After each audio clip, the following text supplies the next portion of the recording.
इस संसार में 3 ऐसी चीजें हैं जो एक बार निकल गई वापस लौट कर नहीं आती। एक तो धनुष से निकला हुआ बाण, एक हमारे शब्द, और तीसरा है जो बच्चा पैदा हो गया वो वापस लौट कर नहीं जा सकता। जो शब्दों के बाण हैं, अगर इन पर नियंत्रण न रखा जाए तो यह पूरा घर संसार बर्बाद करके रख देते हैं। और यह शब्द रूपी बाण आपका परिवार, हंसता खेलता परिवार को बर्बाद कर देता है। कथा इस प्रकार से है। एक गांव था जहां पर एक परिवार रहा करता था। परिवार में संपूर्ण खुशियां थी। उसका विवाह हुआ, धर्म पत्नी साथ रहने लगी।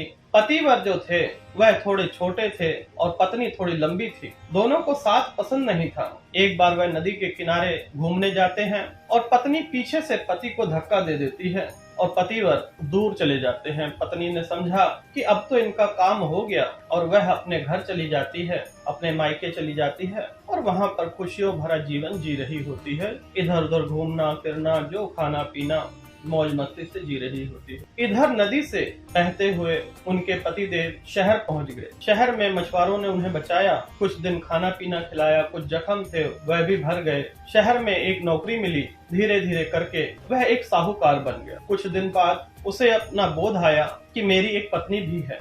वह घर वापस आए और सीधा अपने ससुराल गए। ससुराल वाले देखकर हैरान हो गए कि इनकी कभी आने की इच्छा न थी। हम तो समझे नदी में बह गए होंगे, परंतु उन्हें देखकर बड़ी खुशी हुई और उन्होंने बैंड बाजे के साथ उनका भव्य स्वागत किया। घर में आए, अनेकों व्यंजन बने। जो पति था पहले वह गरीब था, परंतु आज एक साहूकार था। उसकी पत्नी उसके साथ महल में रहने लगी। कुछ दिन पश्चात उनके यहाँ एक बच्चा पैदा हुआ। बच्चा धीरे धीरे बड़ा हुआ, उसका भी विवाह हुआ। अब एक दिन जो साहूकार था वह भोजन कर रहा था और जो सेठानी थी वह बगल में बैठी हुई थी। साहूकार मुस्कुरा रहा था। बहू को ये पसंद नहीं आया। बहू को लगता है कि मेरे बारे में कुछ ताना मारा होगा, मन में कोई उछल कूद चल रही होगी। यही सोचकर बहू बेटे के पास गई, कहने का अर्थ है पति के पास। सारी रात सोने नहीं दिया। कहने लगी कि आज पिताजी क्यों मुस्कुरा रहे थे, इसका राज बताओ, अन्यथा मुझसे दूर हो जाओ। पतिदेव बहुत परेशान हुए। सुबह सुबह उठकर पिताजी के पास पहुँचे और पिताजी से कहने लगे कि पिताजी,